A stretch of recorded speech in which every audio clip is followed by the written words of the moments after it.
presentación de Eduardo está hecha, ya lo conocemos, realmente es nuevamente un placer para todos nosotros y gracias a la actividad de la Federación Médica, de FEMECA, que nos permite esta reunión y que realmente desde el 22 de diciembre que tuvimos la charla anterior, me parece que han pasado muchas cosas y realmente que Eduardo es la persona adecuada para que nos pongamos al día. Así que me parece que el interés de todos nosotros es escucharlo a nuestro querido amigo Eduardo y bueno, y después si alguien quiere preguntar algo, me imagino, se podrá escuchar. Así que, Eduardo, cuando vos quieras, te escuchamos con todo.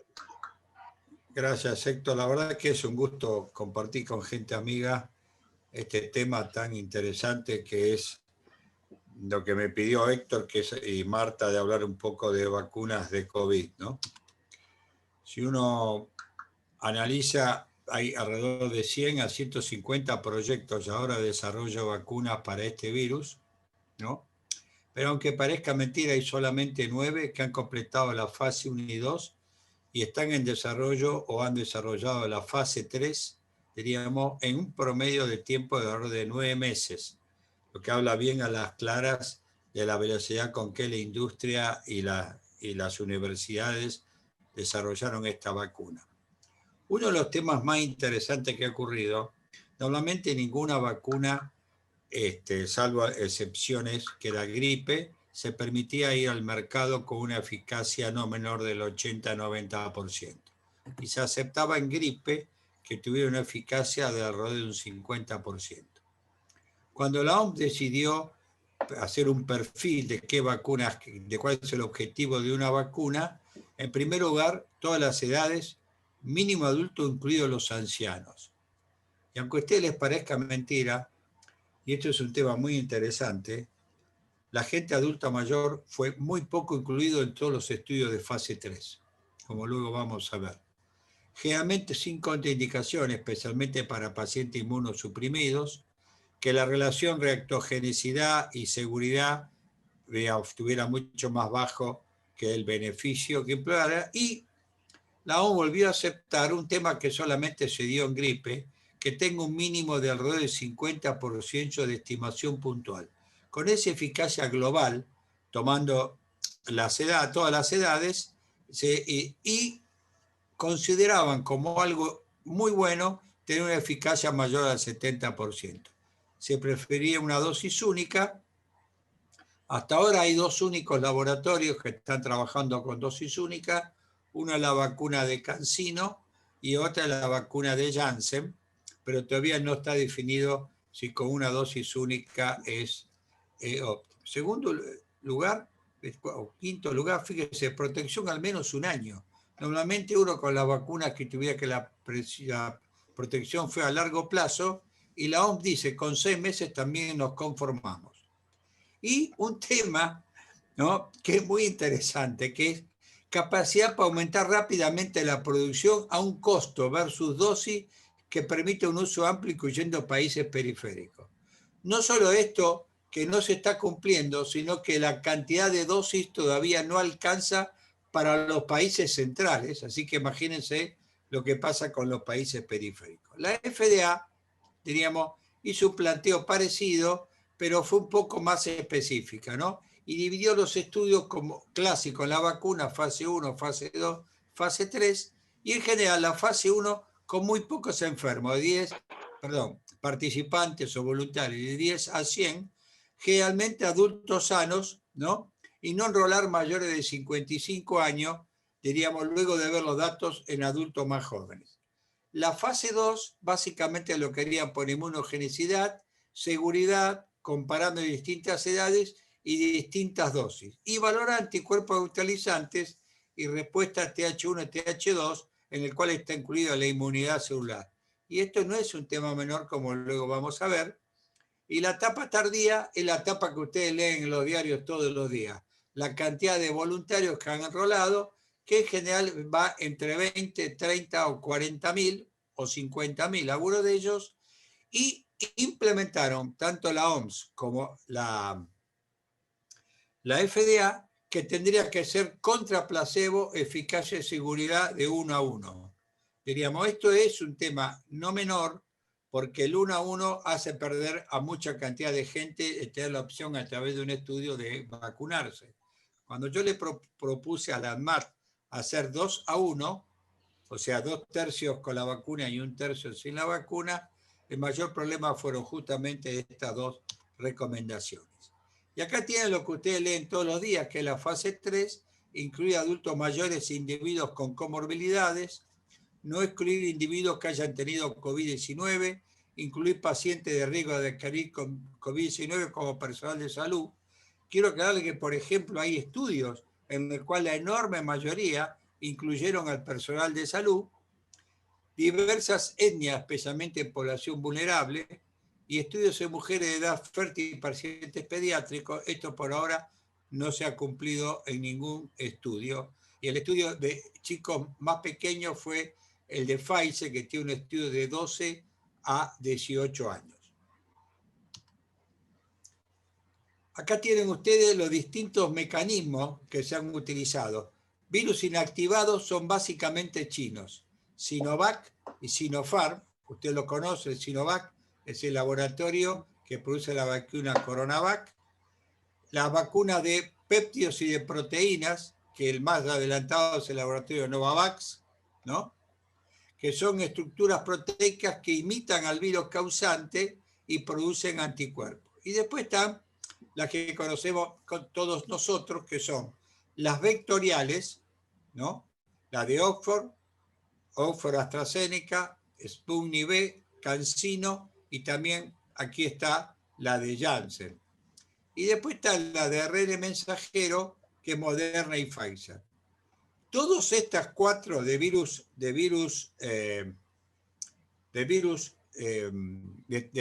no replicativos tomaron el adenovirus. ¿Por qué pasa que el adenovirus es un virus que rápidamente uno le puede sacar todos los genes de la patogenia y puede transportar perfectamente material genético para expresar la proteína o la proteína de tal o cual? El primer estudio que se hizo fue con la vacuna de ébola, que abortó un brote que hubo en el Congo, en la República del Congo. Acá tienen ustedes, fíjense cómo las vacunas vectoriales se van utilizando. Por ejemplo, AstraZeneca avanzó sobre los virus de chimpancé. ¿Por qué tomó chimpancé?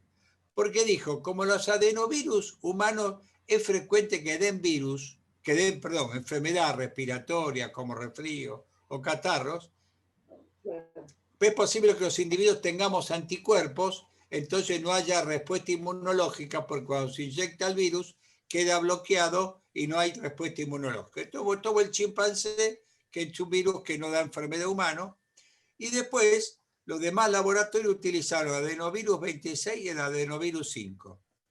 La rusa usa el adenovirus 26 en la primera dosis y el adenovirus 5 en la segunda dosis. Por eso cuando la rusa se dice primera y segunda dosis, es un error de concepto, porque en realidad es primer componente y segundo componente, y ambos se sinergizan, por lo cual si a vos no te dan la segunda dosis, después vamos a ver, la eficacia no es tan adecuada. CanSino utiliza el adenovirus 5, Janssen el adenovirus 26 y las vacunas inactivadas que dicen cultivo celular son las 2 de origen chino. Lo que se requiere para uno estar bien cubierto con el SARS-2 es no solo respuesta de anticuerpos neutralizantes, sino también actividad de la inmunidad celular, los linfocitos CD4 y CD8. Para que ustedes tengan una idea, los circuitos CD4 son los que dan memoria inmunológica y los CD8 son los que matan a las células que están infectadas por el virus. Estos son los que a veces se llama también natural killer. La proteína S tiene 2 subunidades, la 1 y la 2. La 1 es la que se une al receptor famoso, el AC2, o sea, la enzima convertida a la angiotensina, y el S2 es el que permite fusionarse, una vez que se adhirió, fusionarse en la membrana celular, y ahí es donde entra el virus dentro de la célula. Ambas partículas son necesarias y uno puede fabricar, diríamos, anticuerpos contra la función 1 o contra la subunidad 2. La una, que es la que ustedes leen ahí, RBD, que es el dominio del receptor, que es el dominio que se une al receptor, diríamos, es la más común que se está utilizando, diríamos, para prepararlo. Y acá tienen ustedes los CD4, que son los claves para la memoria inmunológica, y los CD8, que son los llamados citotóxicos o matadores naturales, que son los encargados de matar las células infectadas por el virus. Son clave en la inmunidad aguda. Y usted va a decir, López, ¿por qué hacemos énfasis en esto? Porque las vacunas inactivadas, y tenemos dos, no estimulan bien la producción de linfocitos citotóxicos. Entonces, esto es un pequeño problema, porque si uno se infecta, la actividad de los CD8 no va a ser tan importante. En cambio, van a funcionar con muy buena respuesta neutralizante, ¿no? Y con los CD4, no brillantemente. En general, las vacunas a virus inactivados, hay varias, ustedes se han vacunado. La vacuna de polio de sal o la vacuna de hepatitis A son de virus inactivados. Pero ¿qué pasa? Tienen la gran ventaja que tiene una gran producción de anticuerpos neutralizantes. Por eso son grandes vacunas en general, ¿no? Para virus donde la inmunidad celular no es tan importante. Por ejemplo, la inmunidad celular en la hepatitis A no es clave porque todo es enfermedad aguda, entonces la clave es evitar que el virus penetre dentro de las células del hepatocito. Ahora, un tema que es cómo se mide la eficacia en vacunas de COVID. Todo el mundo escucha eficacia 90, 80 o 70%. Sin embargo, cuando uno analiza la inmunidad, hay 5 elementos que hay que tener en cuenta. Primero, si uno lo compara directamente contra un grupo no vacunado, generalmente placebo, y la OMS y la FDA pidió 1 a 1. La otra es la que ustedes leen habitualmente, que es la capacidad de adquirir o no COVID-19. Cuando uno dice que una eficacia del 90%, eso significa claramente que es si adquiero o no COVID, a un grupo vacuno, a un grupo no vacuno, y miro cuántos se infectaron en cada grupo. Esto es la enfermedad global.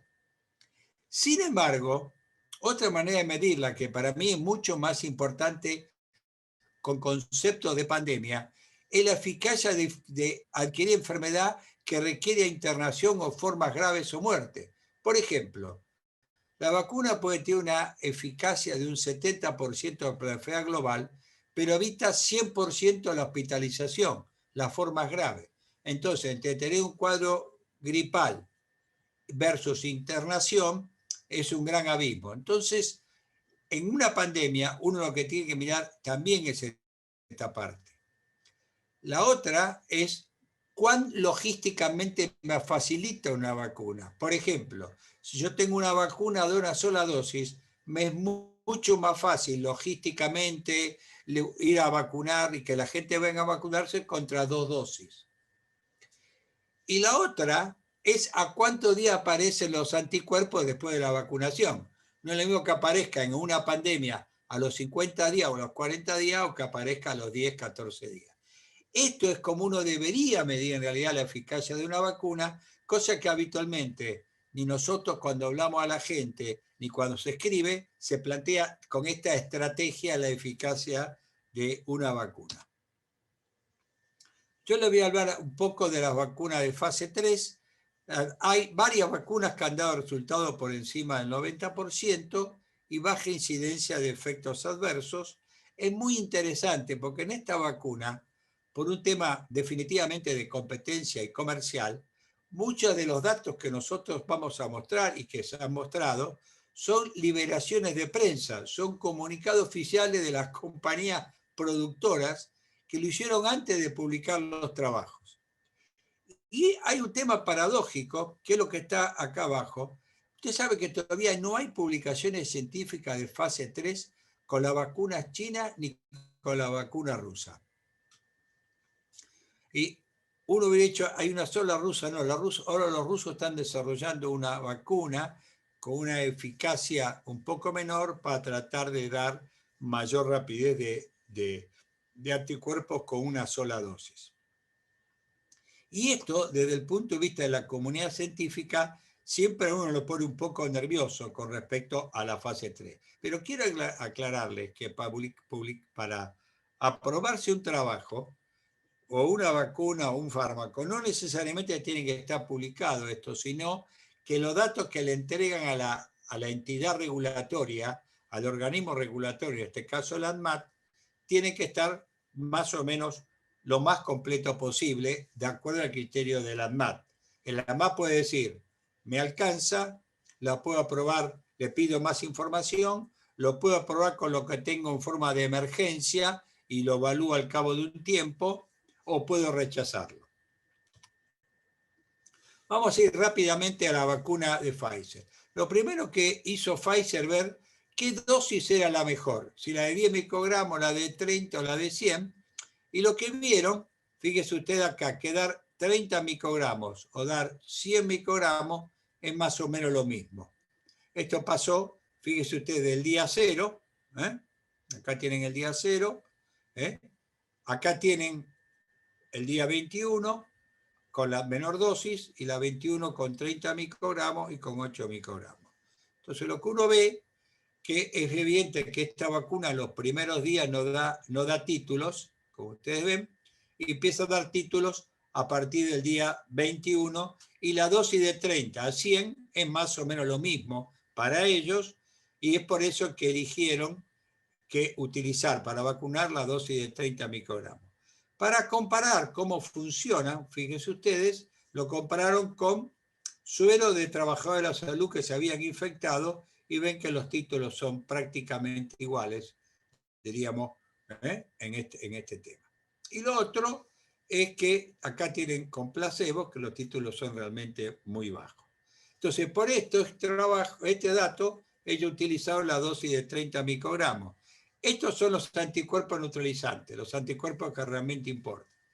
Fíjense ustedes, los títulos, acá tienen ustedes con 30 microgramos, que son los estos, muy comparativos a los datos de suero de convalecientes.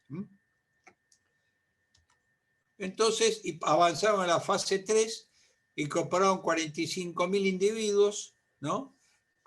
Encontraron que hubo 170 casos de COVID. Otro pequeño chimento.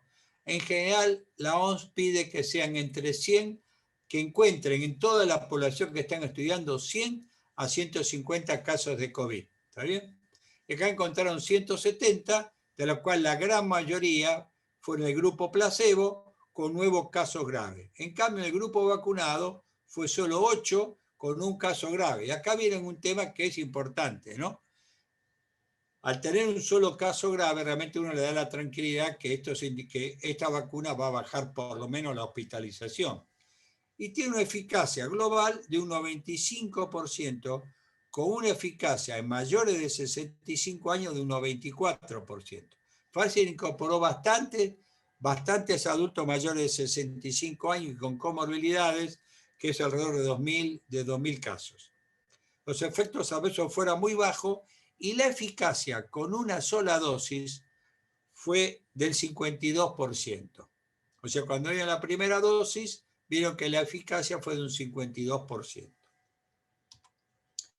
Vamos a Moderna. Moderna utilizó una estrategia parecida a Pfizer, pero miren ustedes qué hizo. No puso 30 microgramos, le dio 100 microgramos. ¿Está bien? Incorporó 30.000 participantes, pero una ventaja muy importante. Es la vacuna que más adultos de 65 años incorporó y con mayor cantidad de comorbilidades, 7.000 y 5.000. Tuvo una eficacia global del 94,5. Global es, ¿tuvo COVID o no tuvo COVID? Hubo 11 individuos graves, todo el grupo placebo. Y un dato interesante, en este estudio de 30.000 participantes, la eficacia con una dosis fue del 94%. Muy importante desde el punto de vista, si usted quiere establecer una estrategia de rápida vacunación, en el cual uno vacunando a gran cantidad con una dosis puede tener una eficacia muy rápida de unos 24%. Acá tienen ustedes los datos, por ejemplo, de anticuerpos neutralizantes. Acá tienen la dosis que ellos eligieron. Miren ustedes, compárenlo con el suero de convaleciente, ¿no? Y ustedes ven claramente que esto es a los 15 días con 100 microgramos, ¿no? A los 29 días, y fíjese usted, a los 36 días, que ya tiene la segunda dosis, cómo trepan muy bien los datos, ¿no? Y a un nivel de 100 microgramos comparable con la dosis de 250, y los títulos son mayores que los convalecientes. Quiere decir claramente, acá está la primera dosis, acá es cuando se recibe la segunda dosis, que la primera dosis en esta vacuna es priming, o sea, hacen la respuesta primaria, pero el refuerzo lo hacen con la segunda dosis. Y esto es muy importante. ¿Por qué? Porque si uno lo dejaría con una dosis que tiene una eficacia muy alta, como dijimos, la tendencia que uno tiene es que los títulos de anticuerpos bajan muy rápidamente. Entonces, acá tienen el mismo dato. Y acá tiene la vacuna Sputnik. La vacuna Sputnik tiene estudios de fase 1 y 2 con 76 voluntarios, perdón. Y ustedes ven acá que es muy interesante. Este es el primer componente, ¿lo ven? Que es el adenovirus 26, día 0 no hay título, y acá ven como luego de la dosis al día 14 aparecen los títulos, pero fíjense ustedes, la media de los títulos con una dosis es menor que la del plasma de convaleciente, no sé si alcanzan a verlo. Sin embargo, el booster de 21 días, ven que los títulos siguen subiendo. Acá se da el booster, y miren ustedes, con el booster, con el componente 2, por eso A26 más adenovirus 5, tiene títulos por encima de la media, fíjense ustedes, comparado con el suelo convaleciente. Y me dicen, Lopi, ¿por qué tenemos dos? Porque los rusos, para hacerla confusa, esto es la vacuna menos 20 y esto es la vacuna liofilizada. La que llegó a la Argentina es la vacuna de menos 20. Así que esto es la vida real, por lo menos por ahora. La ventaja es la vacuna liofilizada y que puede mantenerse a temperatura inclusive ambiente o a temperatura de heladera.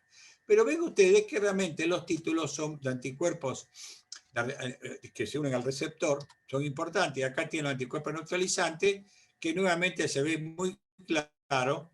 Fíjense ustedes, el suero de convaleciente, al día 14 tiene títulos, pero los títulos son mucho más bajos que el suero de convaleciente. Al día 28, ¿cómo sube? Y al día 42 sube. El día 28 es importante, porque esto van a ver luego la importancia que tiene los datos al día 28. Y cuando ustedes lleguen al día 42, los títulos son realmente muy buenos. Quiere decir que esta vacuna, como mínimo necesita 14 días para tener algunos títulos, y probablemente necesite la segunda dosis para tener títulos protectores. Los rusos hicieron varios tipos de enrolamiento y no tienen ninguno publicado. Enrolaron 40.000 participantes. Análisis a los 7 días de la segunda dosis fueron 18.000 con 2 dosis con 21 días de intervalo. La eficacia fue 95% a los 45 días de la primera dosis. O sea, evaluaron aquí. Evaluaron aquí. Veíamos que los títulos realmente la media geométrica está por encima de la media geométrica de suelo de convaleciente. Y una eficacia de 91% a los 28 días de la primera dosis. Hubo 39 casos, 31 en el grupo placebo y 8 en el grupo vacunado. Estos son los datos tal cual los presentaron a la ANMAT en diciembre de 2020. Después hicieron otro análisis, que es un análisis de 22.000 voluntarios, en el cual se dio, la vacuna se le dio al 75% y un 25% al placebo, y evaluaron luego del 21 día de la primera dosis. Acá tienen los datos con una eficacia de un 91,4%. Lo bueno nuevamente es que la eficacia de la vacuna frente a casos raros casos graves, fue del 100%. Se detectaron 20 casos graves en el grupo placebo y no hubo datos. Ahora, estos datos que me estoy mostrando es un comunicado de prensa del 14 de diciembre del Instituto Gemayel. Hasta hoy no hay ningún dato publicado sobre esto, y esto también es lo que presentaron a la ANMAT, el Instituto Gemayel. Y acá es para vean ustedes que uno no puede decir, sigo vacunando con una dosis, con el primer componente, porque miren ustedes este modelo. Acá viene la inmunización. Este es el primer componente, como ustedes ven. Ustedes le dan la vacuna al día 21, cuando dan el refuerzo, fíjese cómo trepa los anticuerpos, que es una verdadera respuesta secundaria clásica de la inmunología. En cambio, fíjense ustedes, cuando ustedes utilizan los dos componentes similares, por lo menos en la vacuna rusa, los títulos quedan, ¿lo ven? Y no trepan tanto, trepan un poco, pero muy poco, y tiene tendencia a disminuir. Y cuando dan una sola dosis, por ejemplo, acá utiliza el adenovirus 5, miren ustedes cómo caen los títulos. Quiere decir que en esta vacuna, por lo menos, esto está, le aclaro, en la página web de Sputnik 5, que esto queda muy claro para esta vacuna, que uno no puede vacunar con una sola dosis y quedarse tranquilo y seguir vacunando a toda la población con una sola dosis, con el primer componente, porque el segundo componente es clave para la respuesta inmunológica secundaria.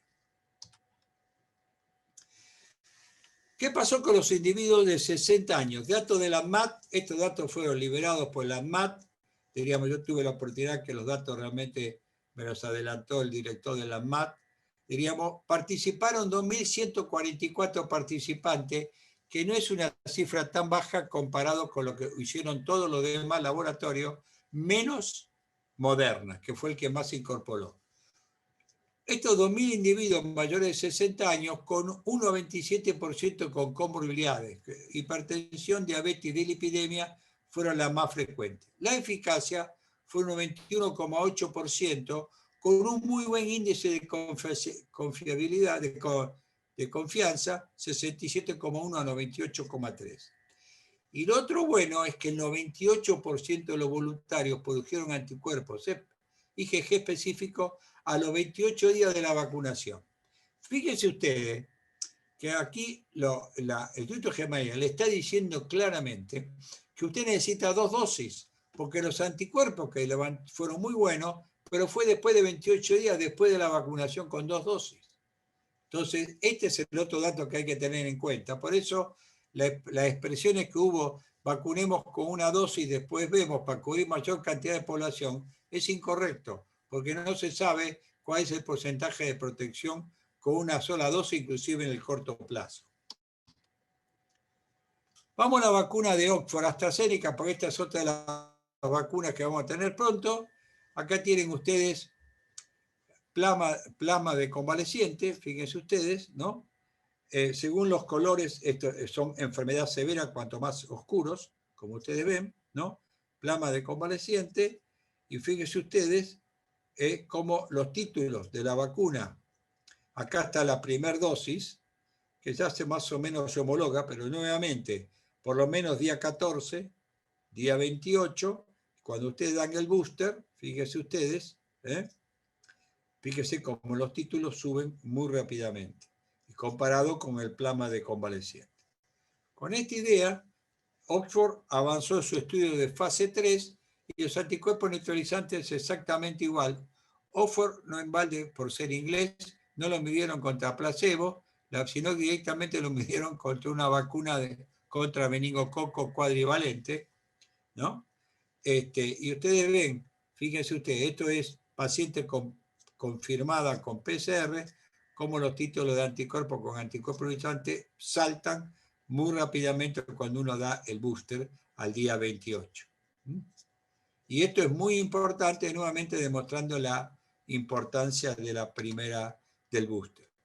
Enrolaron 22.000 pacientes, Reino Unido y Brasil, algo en Sudáfrica, incluyó adultos mayores y con comorbilidades.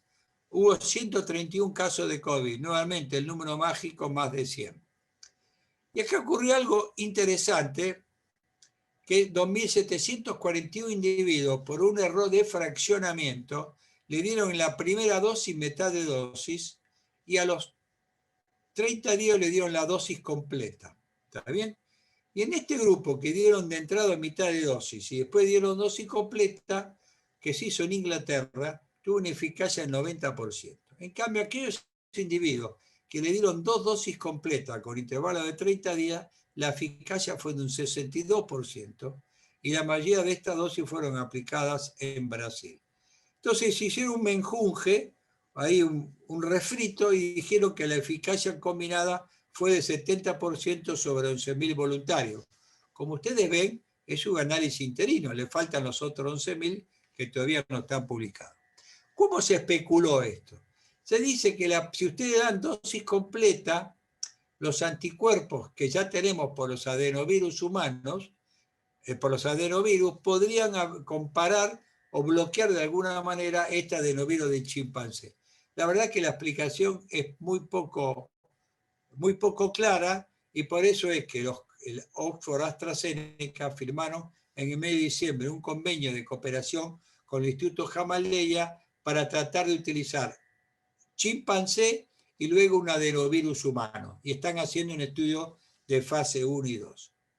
No obstante ello, lo bueno de esto es que también no hubo ningún caso de enfermedad grave en individuos que recibieron la vacuna comparado con el grupo no vacunado. Con lo cual, diríamos, para enfermedad grave, nuevamente esta vacuna puede ser útil. 2-3 minutos para las vacunas inactivadas. Esta es la vacuna Coronavac del laboratorio Sinovac, donde ustedes ven, nuevamente, diríamos, la buena respuesta de anticuerpos neutralizantes, fíjense ustedes, ¿no? Con distintas dosis, 3 microgramos y 6 microgramos, 3 microgramos en verde, 3 microgramos y en este color lila, 6 microgramos, ¿no? Y acá están los grupos placebo, esto está acá, y ustedes ven los títulos al día 2 y al día 14, como los títulos aumentan, teníamos con respecto, y al día 28 sigue subiendo los títulos. Sin embargo, en la fase 2 no se estudiaron las respuestas de linfocitos T, especialmente los CD8, dadas que las vacunas, como dije antes, inactivadas no inducen una adecuada respuesta. Y en la fase 2 ellos dicen, en esta publicación del Lancet dicen que la fase 3 estudia la inmunidad celular. Los datos de inmunidad celular no están publicados ni tampoco se liberaron en la conferencia de prensa. Y hubo 3 países que estudió fuera de China la vacuna Coronavac. Turquía, 1.300 participantes con una eficacia del 91%, Indonesia con 1.600, 65%, y Brasil con 12.700 participantes, un 54%. Tal es así que la liberación de prensa reconocieron que la eficacia de la vacuna ronda esto, la eficacia global. Esto es casi pega en el poste, como dirían los muchachos de la cancha, para no ser aprobada, porque mínimo 50%, ¿se acuerdan?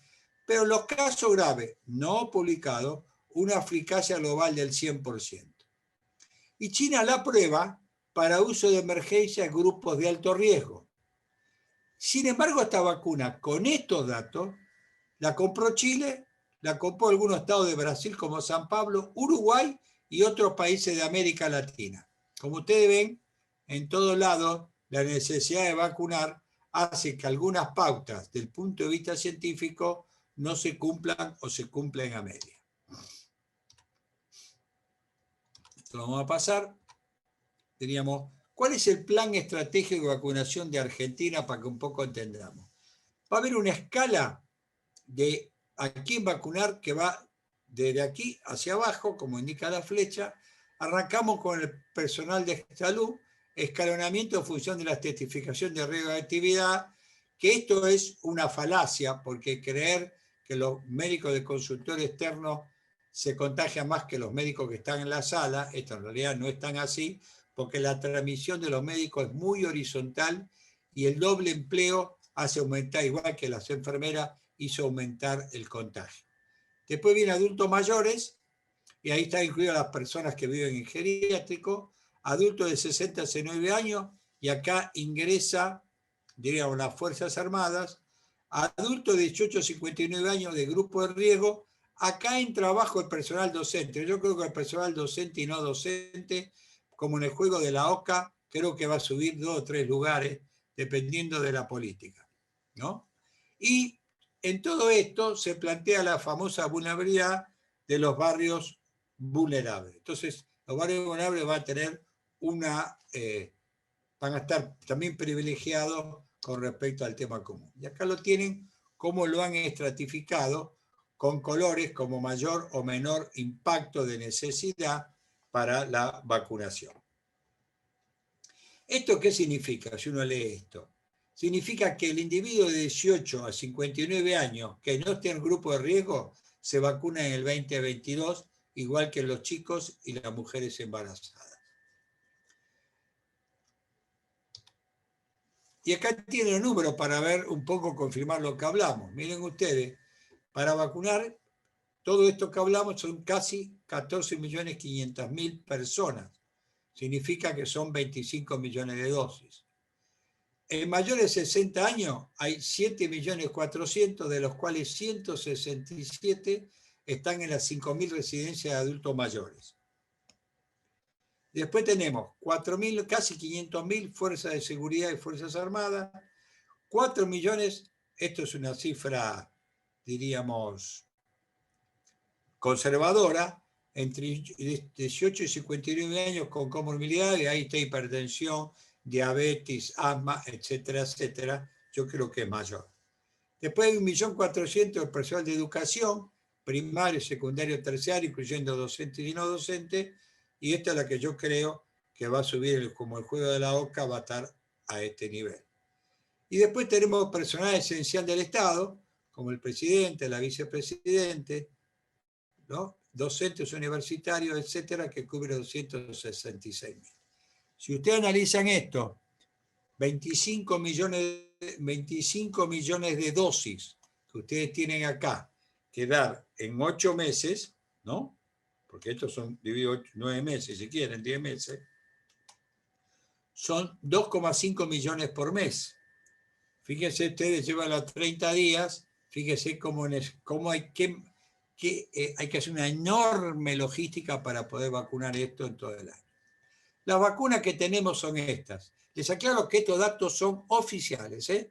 Estos son oficiales para que no haya duda de que AstraZeneca 22.400.000 dosis que llegan no antes de fin de marzo.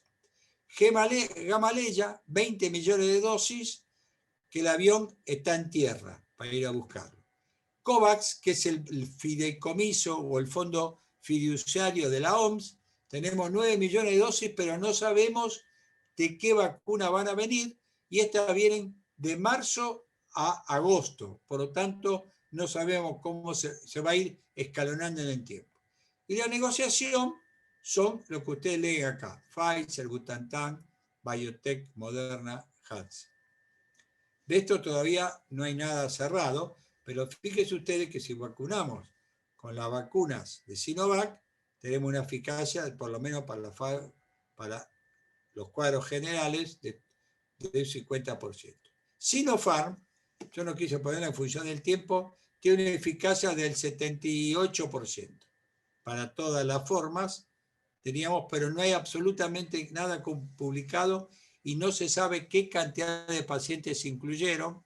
Sí, en Argentina se incluyeron 3.000 pacientes, que lo hizo, el sponsor fue el Laboratorio ELEA y lo hizo la Fundación Huespe.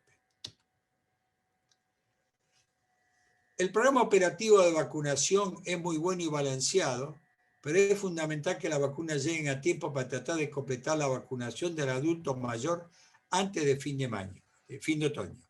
Recordar la necesidad de vacunar con influenza. Lo que se está viendo, que se está aceptando que se necesitan entre vacunas de COVID, influenza o de influenza COVID, no menos de 14 días. Toda demora estresa el programa porque aumenta la necesidad de vacunar en menor tiempo a la misma cantidad de personas. Y esto no es un tema menor, porque esto siempre se complica en la logística. Con lo cual yo pienso, diríamos, que salvo que mejoremos mucho los sitios de vacunación, diríamos, vamos a estar un poco estresados para llegar a la meta de vacunar al adulto mayor en abril, por ejemplo, ¿no? Así que esto es un poco el panorama que tenemos. Le quiero dar muchas gracias por su atención y bueno, podemos charlar algunas preguntas que ustedes quieran Muy buena hacer. charla, doctor. Bueno, sí, acá tengo un par de preguntas que hicieron en el vivo que se está viendo en YouTube del canal de la MAP. Preguntan, una de las preguntas es, ¿en qué caso las vacunas vectoriales estarían contraindicadas? Bueno, es una pregunta que hoy por hoy no tiene una respuesta exacta. En general, los estudios de investigación, estudios clínicos con la vacuna limitan mucho. Pero, por ejemplo, las vacunas vectoriales yo creo que son muy amplias, se puede usar mucho más, diríamos, salvo por ahí en individuos que estén recibiendo tratamiento inmunosupresor activo, no por la vacuna en sí mismo que puede dar un cuadro grave, sino porque puede hacer respuesta de anticuerpos. ¿Está bien? Las vacunas vectoriales por ahora no muestran los alergias y los cuadros de anafilaxia que tuvo la vacuna de Pfizer, ¿no? Y yo creo que tienen bastante opción para poder ser utilizadas, pero todavía no hay un dato. Por ejemplo, el MD Anderson, que es el famoso Instituto de Cáncer de Estados Unidos, de Houston, diríamos, yo tuve la oportunidad de trabajar ahí, recomienda vacunar a los pacientes con cáncer. ¿Está bien? Para que ustedes tengan una idea, y yo creo que en general la indicación es muy alta, diríamos. No hay datos con respecto a anticuerpos monoclonales, que es otra alternativa, pero por ejemplo, Inglaterra está vacunando a los individuos que reciben tratamiento con azathioprina o metotrexate, por ejemplo, enfermedad de Crohn o colitis ulcerosa. Quiere decir que prácticamente ellos están vacunando con la de Pfizer y con la de AstraZeneca. Así que daría la sensación que las contraindicaciones, salvo para los componentes de la vacuna, son muy pocos, pero todavía falta definirlas a través del tiempo. Recordemos que los efectos adversos de las vacunas se construyen con el tiempo. Necesitan rodajes, porque a veces el impacto no es en 50.000 individuos, sino es uno cada 500.000 dosis, ¿no? O cada millón de dosis. El caso de las alergias graves, en Estados Unidos los datos preliminares son para los individuos que tienen alergias graves, 11 por cada millón, que no es una cifra baja, ¿eh? Bueno, otra pregunta es, después de la segunda dosis de la vacuna rusa, o sea, de la Sputnik estaríamos hablando, ¿en cuánto tiempo se cree que se desarrolla inmunidad eficaz y se puede enfermar de COVID después de esa aplicación de la segunda dosis? No, a los 28 días. A los 28 días ya estamos con títulos totalmente altos, protectores, sin ningún problema. Y esos títulos, por ahora, aparentemente duran varios meses, ¿eh? Todavía no se sabe porque la vacuna se está estudiando todavía. Ninguna vacuna tiene títulos a un año. Ninguna vacuna, porque ninguna vacuna está estudiada un año. Todos los estudios de las vacunas es a un año o a 2 años. Perfecto, a ver, otra pregunta. Acá plantean, en todos los estudios presentados, el suero de convaleciente demostró mayor eficacia inmunológica. ¿Es necesario vacunar a aquellos que ya tuvieron COVID? Bueno, en primer lugar, que hizo la pregunta, le voy a dar una mala noticia. El suero convaleciente en enfermos internados no fue útil. Hay 30.000 casos que estudió la Mayo Clinic y alrededor de 10.000 casos que estudió en la India. Lo que demostró el suero de convaleciente es que en el adulto mayor, que recién empieza la enfermedad, los 3 primeros días, si se pasa suero de convaleciente de altos títulos de anticuerpos, tiene una eficacia alrededor del trabajo de Pola, digamos, en un número pequeño de pacientes, pero con muy buena rigurosidad científica. Quiere decir que hasta ahí llega el suero de convaleciente hoy por hoy. Perfecto. Adultos mayores, inicio de la enfermedad y altos títulos de lo que le van a pasar. Bueno, acá en el Zoom pusieron una. ¿Cuál sería la más recomendada para pacientes alérgicos? No sé si habrá alguna, porque me parece que... Yo creo que los pacientes alérgicos, las más útiles son o las vectoriales o las de virus inactivados. Bárbaro. Acá entró otra. Preguntan si se pueden aplicar la vacuna en pacientes anticoagulados. Sí, los pacientes anticoagulados para investigación se contraindica, pero para usar la vacuna no hay ningún problema. Se puede utilizar perfectamente la vacuna, diríamos, a lo sumo puede hacer un pequeño hematoma, pero nada más. Sí. Acá hay otra que es bastante interesante. Eso se llama precauciones cuando se usa una vacuna, ¿no? Anticoagulado, ver seguro que no le haga un hematoma muy importante, ¿no? Acá hay una que es importante para las mujeres jóvenes en plan de maternidad. Pregunta a ver cuánto tiempo tiene que esperar después de la vacuna para planificar un embarazo. En el estudio que yo estoy haciendo con la vacuna Sputnik, le piden 3 meses, pero en general yo diría que con un mes es suficiente, ¿no? Pero si quiere estar mucho más tranquila, 3 meses. Acá hay otra por el Zoom que pregunta si el orden de la dosis es importante. Me imagino. Es una buena pregunta.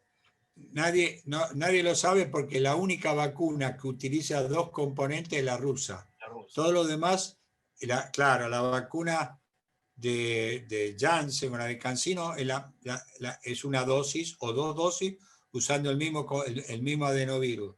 Y en la de AstraZeneca es usando 2 veces el adenovirus de chimpancé. Es decir, que la única que usa 2 componentes. Pero esto es una buena pregunta. Por eso a veces los funcionarios se equivocan.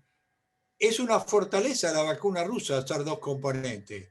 Pero si no tiene los 2 componentes es una gran debilidad, porque con un componente no me va a alcanzar, ¿no? Bárbaro, y acá por privado me llegó un mensaje de una persona mayor, un médico, está preocupado porque en el sector privado no hay todavía novedades en algunas clínicas para el tema de vacunación al personal de salud. No sé si hay algún plan por parte del gobierno de contemplar al sector privado para la vacunación, porque se ve que hay varias clínicas que están fuera del proyecto de vacunación. A ver, la ciudad de Buenos Aires recibió en proporción de la cantidad de personas de salud que tiene pocas dosis, ¿está bien? Creo que recibió 24.000 dosis y el sistema municipal, me corrija después de Garín, tiene por lo menos 13 o 14.000, tiene por lo menos 12.000 médicos, hasta donde yo sé.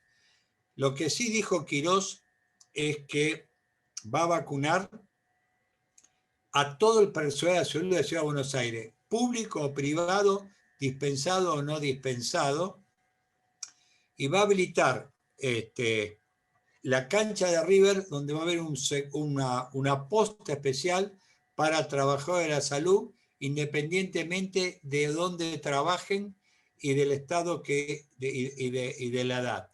Obviamente se va a privilegiar a los adultos mayores, digamos, personas de salud, adultos mayores, y después se va a ir bajando. Pero eso es lo que se va a implementar. El gran problema es que hoy no hay vacuna en la ciudad de Buenos Aires para implementar ningún plan. Las que hay están prácticamente distribuidas para el sistema de salud hospitalario, para la segunda dosis y algo más, ¿no? Bárbaro. Yo por lo pronto... La provincia de Buenos Aires está mejor, la provincia de Buenos Aires está mejor organizada en ese aspecto, ¿eh? Quizás porque recibió más vacunas, ¿no? Eduardo, nosotros desde la Federación y desde AMAP estamos tratando y esperamos tener una respuesta del Ministerio. Hoy no pudimos hablar con Ginés porque estaba en Chile.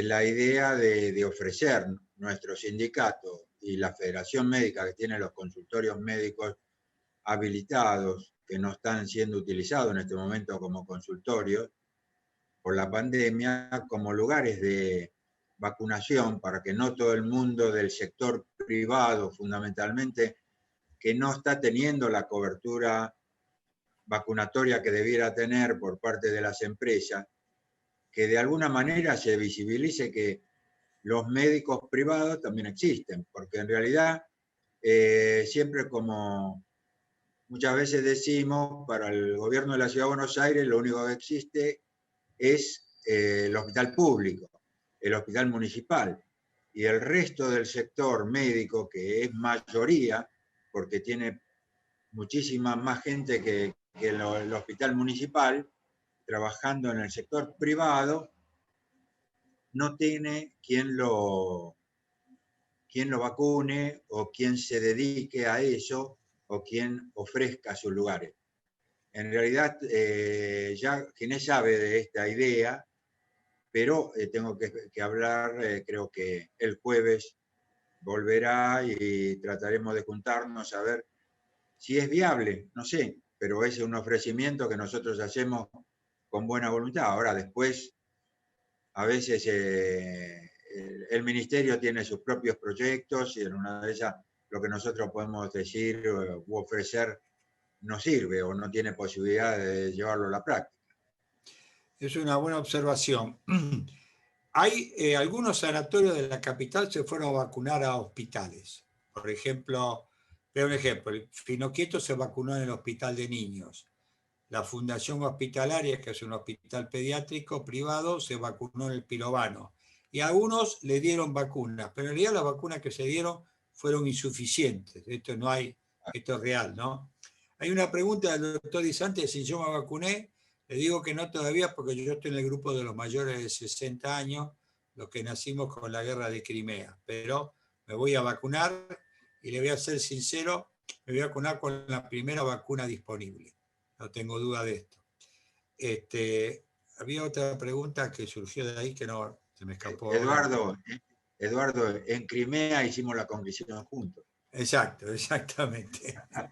Tengo otra pregunta que me llega por privado también, que quiere, el Sí. doctor Arriola me pregunta, quiere que le pregunte qué le recomienda a los colegas médicos que se niegan o rechazan la Sputnik. Bueno, la gente que rechaza la Sputnik, yo en primer lugar voy a ser sincero, esta enfermedad no hay hoy un tratamiento específico que sea la bala de plata, sino que hay tratamientos que van ayudando en distintas situaciones de la evolución del paciente, y la clave de esto es transformar este virus, en vez de ser epidémico, en endémico, prevenible por vacunación. Así que nos vamos a tener que vacunar. Diríamos, si no quiere vacunarse con la rusa, abril va a estar la de AstraZeneca, que es una alternativa, diríamos, pero enero y febrero y marzo el actor principal o la actriz principal es la vacuna rusa, no hay otra alternativa. Se está negociando con Sinopharm, pero entre que se negocia y llegan las dosis, Sinopharm nos va a poner 3 millones de dosis. Se estaba discutiendo en 1 millón de dosis, con lo cual esto es para plan estratégico. No hay. Le diría a los colegas que no se quieren vacunar con la rusa, fin de marzo, mucho más seguro, abril, va a llegar 1.100.000 dosis de la vacuna de AstraZeneca. Y no va a ser fácil, diríamos, en este aspecto, porque cuando ustedes tienen vacunas de distintas maneras de conservarse y que tienen 2 componentes y otro tiene 2 dosis en vez de 2 componentes, los errores programáticos son más frecuentes. Entonces, ahí va a haber que estar muy atento para no equivocarse cuando uno trabaja con 2 vacunas para la misma enfermedad en forma simultánea, ¿no? Esto se llama técnicamente errores programáticos, ¿no? Que uno se equivoque y agarra una vacuna creyendo que es la de COVID, pero en realidad tendría que dar el segundo componente y el otro es segunda dosis en realidad. Pero es una alternativa, esperar hasta abril o fin de marzo, si Dios quiere, que llegue la vacuna, ¿no? Bueno, acá tengo otra pregunta que refiere cuánto tiempo se debe esperar para vacunarse después de que dio positivo de COVID. Sí, vamos a unirla a otra que es los que tuvieron COVID si se pueden vacunar. En realidad, si tuvieron COVID, es bueno que se vacunen. ¿Por qué? Porque la vacuna la va a actuar como un refuerzo, como un booster. Le va a aumentar mucho los títulos de anticuerpos.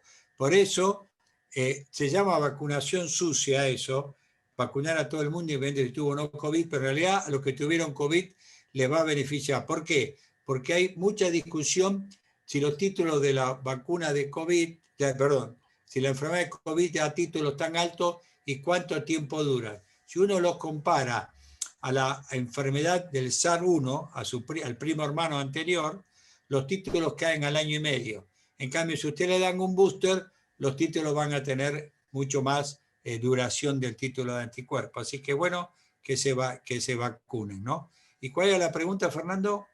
Después de dar positivo de COVID, ¿cuánto tiempo tiene que esperar para darse la vacuna? No, usted pasa la vacuna y tiene que estar dado de alta completa, no tener ni síndrome secular post-COVID y no tener ningún síntoma. O sea, si usted tuvo el COVID ahora, si usted está de alta, por lo menos deje pasar 15 a 20 días antes de darse la vacuna, ¿no? Ahora, también le digo a la persona esa que hoy ya está demostrado que los anticuerpos neutralizantes en los individuos que tuvieron COVID dura por lo menos 7 o 8 meses. No los 3 meses que se creían antes, sino que hay nuevos trabajos que duran hasta 8 meses. Bárbaro. Trabajos en Portugal y en el Reino Unido. Bueno, no tengo más preguntas. No sé, el doctor Garín, si quiere cerrar y algún comentario. No, yo creo que abusamos un poco de la buena voluntad de Eduardo, realmente. No, por favor. No, para nada.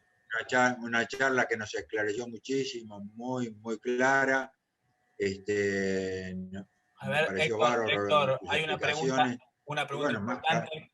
Acá hay una pregunta importante que es interesante para el sector privado más, que pregunta la doctora Ríos, pregunta, ¿las personas mayores de 60 años que no quieren vacunarse, ¿se los puede integrar al trabajo? No, eso es un tema muy importante. Ahí es un tema que van a tener que trabajar las asociaciones gremiales, porque los datos que yo tengo es que los individuos dispensados, el que quiere se los va a vacunar, pero no se los quiere reintegrar al trabajo por el tema del riesgo laboral. Cosa que es medio complejo esto porque en algunos hospitales donde hay gente que son fundamentales para tal cual tarea, o inclusive en sanatorios privados en esto. Así que le diría a la doctora Ríos que si no se vacuna va a volver a trabajar el día del arquero, con lo cual mi consejo es que se vacune con la vacuna de AstraZeneca, sin duda de la vacuna de Gemaleya, ¿no? Bueno, sí, perdón. la pregunta de Marta tiene que ver con la dificultad que a veces se tiene con gente que trabaja y que tiene, no sé, un cuadro, tuvo en alguna oportunidad un cuadro asmático o alguna vez tuvo hipertensión y que no está en este momento trabajando. Y realmente mucha gente prefiere no vacunarse y seguir sin trabajar. Entonces eso está generando serios problemas en muchos lugares. La información que yo tengo del ámbito público es un dato no menor, creo que esto tiene, el ámbito público es que van a vacunar a los dispensados, ¿no? Tanto en provincia como en capital, pero aparentemente no quieren que vuelvan a trabajar hasta que esté la emergencia, hasta que salga la emergencia sanitaria, por lo menos en el ámbito público. En el ámbito privado, los dispensados el 90% trabaja. No sé si está claro, ¿no? Sí, Ahora, es así. no vacunado, el riesgo de ello, ¿no? Del tipo que trabaja y no está vacunado, ¿no? Uh-huh.